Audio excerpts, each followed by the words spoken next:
ମୋ ସିନ୍ଦୁରର ଅଧିକାର ଧାରାବାହିକରେ ଆପଣମାନେ ଦେଖିବେ ଗୁଣ୍ଡାମାନେ ବ୍ୟାଙ୍କ ଲୁଟିବାକୁ ଆସିବେ।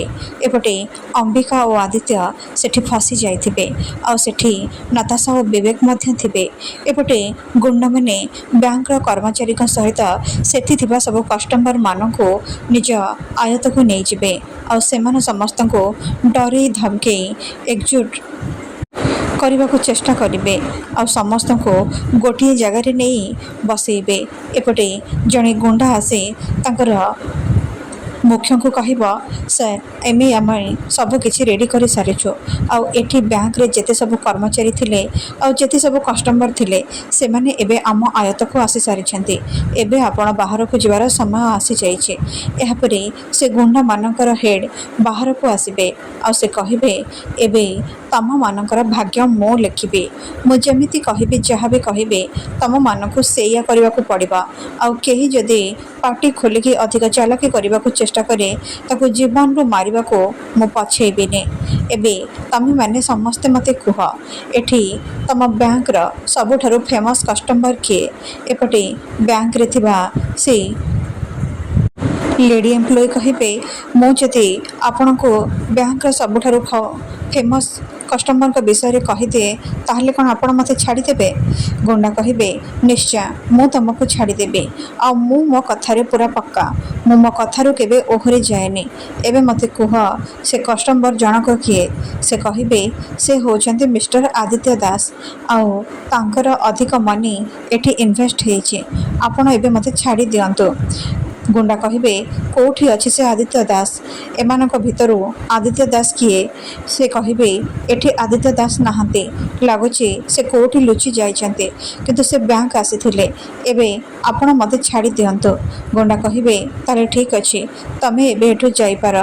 ଏପଟେ ଲେଡି ଏମ୍ପ୍ଲୟି ସେଠୁ ଯିବା ସମୟରେ ଗୁଣ୍ଡା ତାଙ୍କୁ ଗୁଳି କରି ମାରିଦେବେ। ଏପଟେ ଅନ୍ୟମାନେ ସମସ୍ତେ ଅଧିକ ଭୟଭୀତ ହେଇଯିବେ। ଏପଟେ ଅମ୍ବିକା କହିବେ, ମିଷ୍ଟର ଦାସ ଆମକୁ ହୁସିଆର ହେଇ କାମ କରିବାକୁ ପଡ଼ିବ। ସେ ଟେରୋରିଷ୍ଟମାନେ ଏବେ ଏ ବ୍ୟାଙ୍କ ଲୁଟିବାକୁ ଆସିଛନ୍ତି ଆଉ ସେମାନେ ଏଇଠି ଅଛନ୍ତି। ଯଦି ସେମାନେ ଦେଖିଦିଅନ୍ତି କି ଆମେ ଏଠି ଅଛନ୍ତି ବୋଲି ତାହେଲେ ଆମକୁ ବି ସେମାନେ ଧରିନେବେ। ଆମକୁ ଯେମିତି ବି ହେଉ ଏଠୁ ବାହାରିବାକୁ ପଡ଼ିବ ଆଉ ଏ ବ୍ୟାଙ୍କକୁ ବି ମୁକୁଳେଇବାକୁ ପଡ଼ିବ ଆଉ ଏଠି ଥିବା ସବୁ କଷ୍ଟମର ଆଉ ଏମ୍ପ୍ଲୟିମାନଙ୍କୁ ବି ଜୀବନକୁ ସୁରକ୍ଷିତ କରିବାକୁ ପଡ଼ିବ। ଆଦିତ୍ୟ କହିବେ, ତମେ ଏକଦମ ଠିକ୍ କଥା କହିଛ ଅମ୍ବିକା। ଏବେ ଆମକୁ ଏମିତି ହିଁ କରିବାକୁ ପଡ଼ିବ। ଏହାପରେ ସେ ଗୁଣ୍ଡାମାନଙ୍କ କବଳରୁ ମୁକୁଳିବାକୁ ସେଠୁ ବାହାରକୁ ବାହାରିବାକୁ ଚେଷ୍ଟା କରିବେ।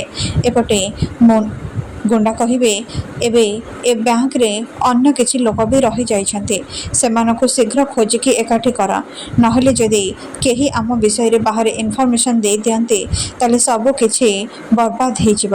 ଏପଟେ ନତାଶା ଆସି ବିବେକଙ୍କ ପାଖରେ ଧକ୍କା ହେବେ ଆଉ କହିବେ, ବିବେକ ତମେ ଏଠି କ'ଣ କରୁଛ? ବିବେକ କହିବେ, ଦେଖ ନତାଶା, ମୁଁ ତମ ସହିତ ଏବେ କୌଣସି ପ୍ରକାର ଯୁକ୍ତି କରିବାକୁ ଚାହୁଁନି। ମୋତେ ବାସ୍ ଏତିକି କଥା କୁହ, ତମେ ଅମ୍ବିକାକୁ କେତେବେଳେ ଦେଖିଥିଲ? ନତାଶା କହିବେ, ଅମ୍ବିକାକୁ ମୁଁ ଦେଖିନି। ଆଉ ହଁ, ଯଦି ବି ଅମ୍ବିକା ଏଠି ଥିବ ନା ତାହେଲେ ସେ ତ ଏଡିଙ୍କ ସହିତ ଥିବ। କାହିଁକିନା ଏବେ ତ ଅମ୍ବିକାକୁ ସେଇଠି ଦେଖିବାକୁ ମିଳୁଛି ଯେଉଁଠି ଏଡି ରହୁଛନ୍ତି। ବିବେକ କହିବେ, ଆଚ୍ଛା ତାହେଲେ ତମର ଏତେ କନଫିଡେନ୍ସ? ହଁ, ମୋ ଅମ୍ବିକା ବିଷୟରେ ଏପଟ ସେପଟ କଥା କହିବା ବନ୍ଦ କର। ଆଉ ହଁ, ଏଠି ଗୁଣ୍ଡାମାନେ ଅଛନ୍ତି। ନିଜେ କେମିତି ବଞ୍ଚିକି ଯିବ ସେ ବିଷୟରେ ଚିନ୍ତା କର। ନତାଶା ଭାବିବେ, ମୁଁ ତ ଏଇଆ ହିଁ ଚାହୁଁଥିଲି। ସେ ଅମ୍ବିକାକୁ କେମିତି ମୁଁ ମୋ ରାସ୍ତାରୁ ହଟେଇବି। ବହୁତ ଚେଷ୍ଟା କରିସାରିଲିଣି, ସବୁ ଚେଷ୍ଟା ବିଫଳ ଯାଇଛି। ହେଲେ ଏଥର ସେ ଗୁଣ୍ଡାମାନଙ୍କ ଦ୍ୱାରା ସେ ଅମ୍ବିକା ହିଁ ମରିବ। ମୋତେ ଏଠୁ ଯେମିତି ବି ହେଲେ ବାହାରିକି ଯିବାକୁ ପଡ଼ିବ। ଆଉ ଯଦି ଏ ବିବେକର ସବୁ ପଛ କଥା ମନେ ପଡ଼ିଯାଏ ନା ତାହେଲେ ଇଏ ମୋତେ ଛାଡ଼ିବନି। ମୋତେ ୟାଠୁ ଦୂରେଇକି ରହିବାକୁ ପଡ଼ିବ। ଏହାପରେ ସେ ବିବେକ ପାଖରୁ ଦୂରେଇ ଯିବେ। ଏପଟେ ଗୁଣ୍ଡାମାନେ ପୁରା ବ୍ୟାଙ୍କରେ ଖୋଜିବେ କିନ୍ତୁ କାହାକୁ କେଉଁଠି ପାଇବେନି। ଏପଟେ ଅମ୍ବିକା କହିବେ, ଆମକୁ ଯେମିତି ବି ହେଉ ଏ ଗୁଣ୍ଡାମାନଙ୍କ କବଳରୁ ମୁକୁଳିବାକୁ ପଡ଼ିବ। ଏହାପରେ ସେମାନେ ଏକ ଲ୍ୟାଣ୍ଡ ଫୋନ୍ ଦେଖିବେ ଆଉ ଆଦି କହିବେ, ମିସ୍ ଅମ୍ବିକା ଏବେ ଗୋଟେ ଆଇଡ଼ିଆ ମିଳିଗଲା। ଆମେ ଏ ଲ୍ୟାଣ୍ଡ ଫୋନ୍ ସାହାଯ୍ୟରେ ପୋଲିସ ଷ୍ଟେସନକୁ ଖବର ଦେଇପାରିବା ଆଉ ପୋଲିସକୁ ଏଠିକି ଡାକିପାରିବା। ଏହାପରେ ସେମାନେ ପୋଲିସକୁ ଫୋନ୍ କରିବେ। ଏପଟେ ଗୁଣ୍ଡା କହିବେ, ସାମାନ୍ୟ ଗୋଟେ ମ୍ୟାନେଜରକୁ ସମ୍ଭାଳି ପାରୁନୁ, ତୁ କ'ଣ କରୁଛୁ? अरे से मैनेजर पाखरे ही लकर चाबी थिला। एबे हमें बैंक को केमिति लुटिबा? शीघ्र से मैनेजर को खोजिके बाहर कर आउ ता भितरु ताकू जेमिति भी हेले से चाबी विषय पचार आउ हाँ जेमिति ए विषय आउ केही भी न जानते। पुलिस ए घटनार सत्यता विषय जानिब सत किंतु सेतेबेले जेतेबेले आमे चाहिबा ता पूर्वरु केही भी जेमिति न जानिबा दरकार नले हमर सब प्लान बर्बाद हो जिबा। एबे बैंक रो सब नेटवर्क जाइकी काटी दिया। एपटे आदित्य पुलिस को फोन करने को जावा बेले गुंडा आसी तार को काटिदेवे आउ आदित्य पुलिस स्टेशन सहित जोगाजोग करि परिबे नाही।